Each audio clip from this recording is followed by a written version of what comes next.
A ver, ¿y si los dolores, las molestias, todo eso que sentimos no fueran solo problemas físicos, sino mensajes? Hoy vamos a explorar un proyecto fascinante que usa inteligencia artificial para ayudarnos a descifrar el lenguaje oculto de nuestro cuerpo. Se trata de unir biología y emoción en una especie de nuevo diccionario de salud. Esta es la pregunta clave, ¿verdad? El punto de partida de todo.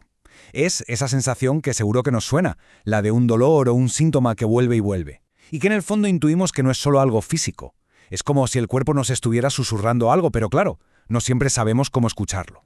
Para entender bien esta propuesta, primero tenemos que mirar un poco hacia atrás y analizar una crítica que se le hace a veces a la medicina moderna, la idea de que, en el camino, quizás se ha olvidado una lección muy importante. Y la crítica es esta, básicamente, que a menudo nos centramos tanto en el síntoma, en la pieza rota de la máquina, que se nos olvida que el cuerpo y la mente, pues que son inseparables. Desde esta perspectiva, el cuerpo es más bien un lienzo donde se pueden acabar manifestando los conflictos internos que no hemos resuelto. Esto nos lleva a dos maneras de ver las cosas, que son muy diferentes.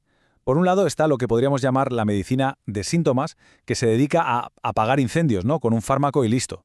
Y por otro, una perspectiva que lo que intenta es buscar la chispa original, el porqué de ese incendio, para entender el conflicto emocional que hay de fondo y abordar a la persona de una forma completa, integral.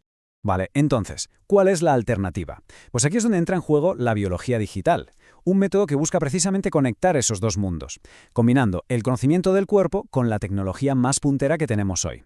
Y aquí es donde la cosa se pone de verdad innovadora. La propuesta es usar la inteligencia artificial como si fuera un traductor, una herramienta para procesar muchísima información y encontrar patrones entre los síntomas físicos y los conflictos emocionales. Vamos, que se trata de unir ciencia y emoción de una manera que hasta ahora no habíamos visto. El concepto clave de todo esto es la biodescodificación. Se define como como el arte de leer nuestra propia biología, de descifrar esos mensajes que a veces están ocultos en los síntomas para intentar llegar a la raíz, al origen emocional del malestar.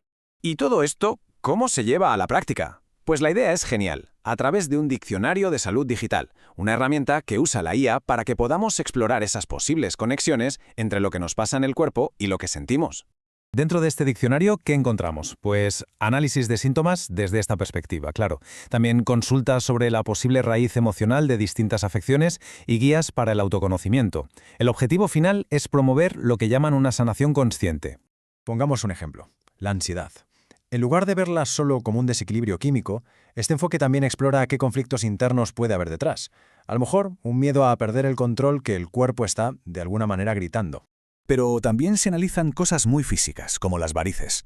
La pregunta aquí es, ¿qué historia está contando el cuerpo a través de ellas? A lo mejor representan cargas simbólicas, tensiones familiares que una persona siente que está soportando día tras día. Es otra forma de verlo.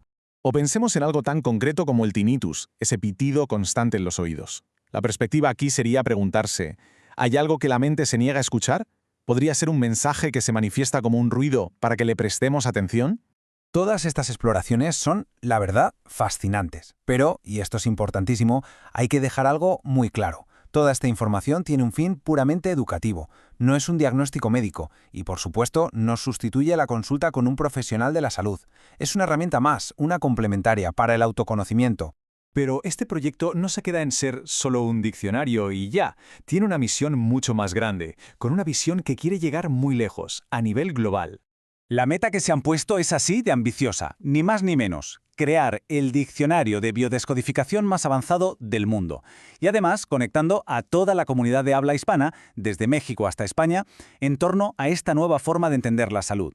Y ojo, que esto no es solo un plan de futuro, ya está en marcha. De hecho, ya son casi 100 personas las que forman parte de esta comunidad de sanación digital. Un movimiento que está creciendo, poquito a poco, pero con mucha fuerza.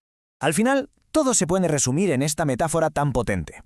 Si dejamos de ver el cuerpo como una simple máquina y empezamos a verlo como un lienzo, de repente cada síntoma se convierte en una pincelada, una pista que cuenta una historia personal, única. Y esto nos deja con una última pregunta, para darle una vuelta. Si aceptamos esta idea, que el cuerpo es un lienzo, ¿qué historia está pintando el nuestro? ¿Qué mensajes, qué emociones están ahí dibujadas, esperando a que por fin las veamos y las entendamos?